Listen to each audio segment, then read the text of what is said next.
जय हिंद दोस्तों। यह डिटेक्शन आपके जनसत्ता से लिया गया है, जिसमें आपको 1000 वर्ड के हिसाब से 80 WPM की स्पीड बोली जाएगी। तो दोस्तों डिटेक्शन स्टार्ट होगी 3 सेकंड बाद।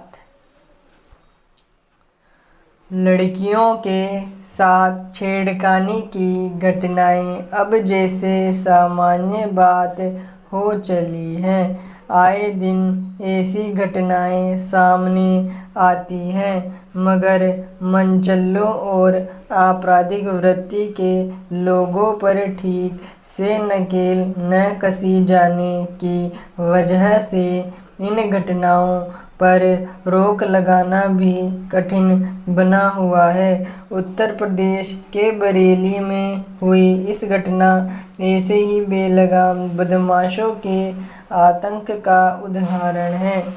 एक नाबालिग लड़की ट्यूशन से घर लौट रही थी। रास्ते में एक मनचले ने उसके साथ छेड़छाड़ शुरू कर दी। लड़की ने विरोध किया तो लड़के ने उसे ट्रेन के आगे धक्का दे दिया। ट्रेन की चपेट में आने से बच्ची का एक हाथ और दोनों पैर कट गए। यह घटना उत्तर प्रदेश की है, जहां की पुलिस दम भरते नहीं थकती कि उसने अपराधियों का मनोबल तोड़ दिया है। शोहदे घरों में दुबक गए और महिलाएं आधी रात को भी सुरक्षित सड़कों पर घूमने लगी हैं। यह घटना पुलिस के कार्यप्रणाली और अपराधियों पर अंकुश लगाने के राज्य सरकार के दावे की पोल खोलती है। आखिर कोई कैसे इतनी हिम्मत कर लेता है कि दिन दहाड़े राह चलती महिला उसके बात नहीं मानेगी तो वह उसकी जान लेने पर उतारू हो जाएगा। हालांकि मुख्यमंत्री ने इस घटना का संज्ञान लेते हुए अपराधी के खिलाफ कड़ा रुख अख्तियार करने का आदेश दिया है। उस इलाके में पुलिस को चौकस कर दिया गया है। कहा जा सकता है कि उत्तर प्रदेश में अपराधियों पर नकेल कसने के प्रयासों में तेजी आई है और महिलाओं तथा बच्चियों के खिलाफ अपराध के मामले सुलझाने, उनकी प्राथमिकी दर्ज करने का स्तर सुधरा है। मगर यह भी सच है कि महिलाओं के साथ आए दिन ऐसे अपराध हो रहे हैं जो उन्हें घरों से बाहर निकलने से पहले मजबूर कर देते हैं।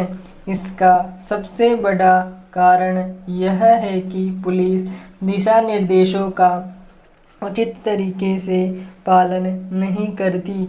ऐसा बरेली की इस घटना में भी दिखा।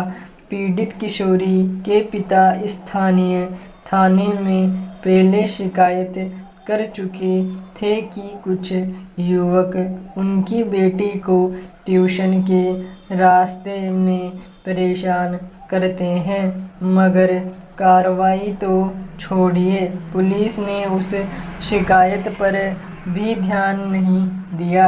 अगर समय रहते पुलिस सक्रिय हो जाती तो पीड़ित बच्ची की जान खतरे में न पड़ती।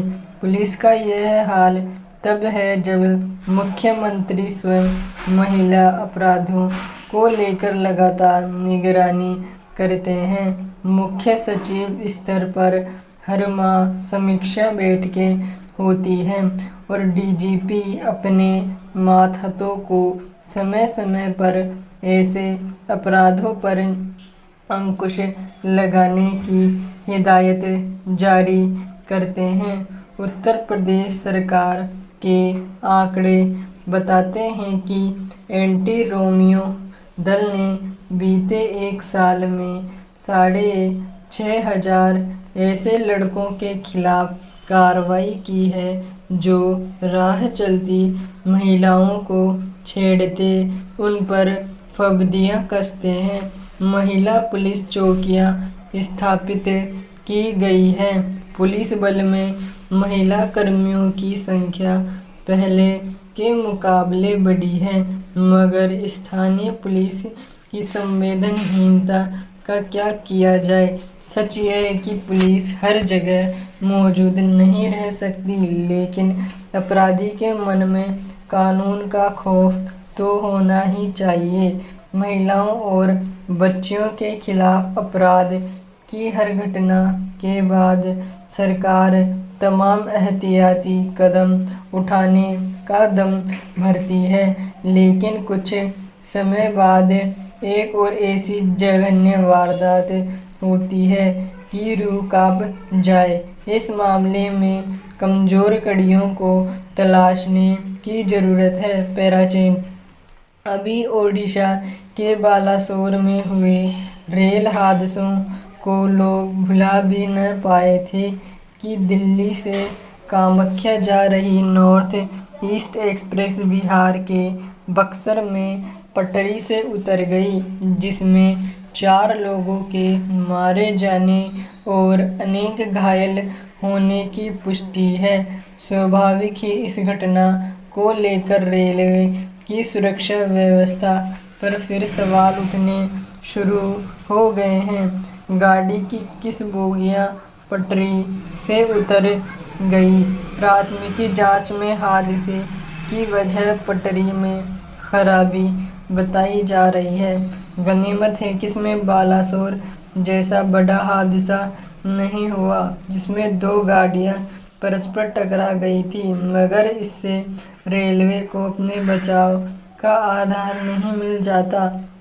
हालांकि घटना की जांच के आदेश दे दिए गए हैं और असल वजह उसके बाद ही पता चल सकेगी, मगर हर रेल हादसे के बाद यह एक परिपाटी सी बन गई है कि मृतकों के परिजनों और घायलों को मुआवजे की घोषणा तथा दोषियों के खिलाफ कड़ी कार्रवाई का आश्वासन देकर मामले को रफा दफा करने की कोशिश की जाती है।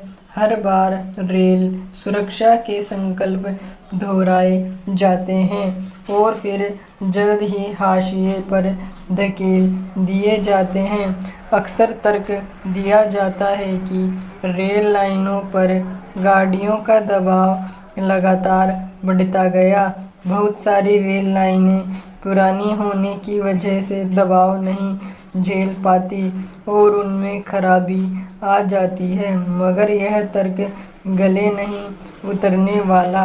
पिछले कुछ वर्षों से रेलगाड़ियों को सुविधाजनक और सुरक्षित बनाने के दाव के लिए सुविधाएं बनाई जाए, मगर जब रेल का सफ़र सुरक्षित नहीं होगा, उनमें चलने वालों में यह भरोसा पैदा नहीं होगा वे अपने गंतव्य तक सुरक्षित पहुंच जाएंगे। तब तक इन दावों का कोई महत्व नहीं रह जाता।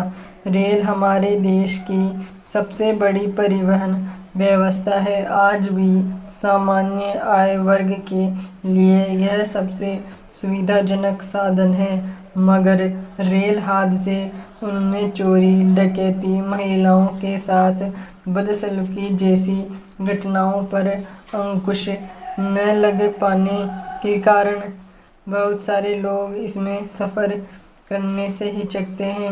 हर बजट में रेल को सुरक्षित बनाने का वादा किया जाता है, मगर नतीजा फिर वही ढाक के 3 पात निकलता है।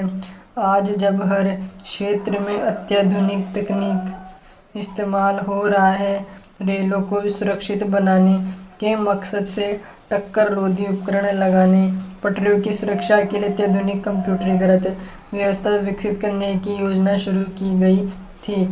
पूर्ण विराम।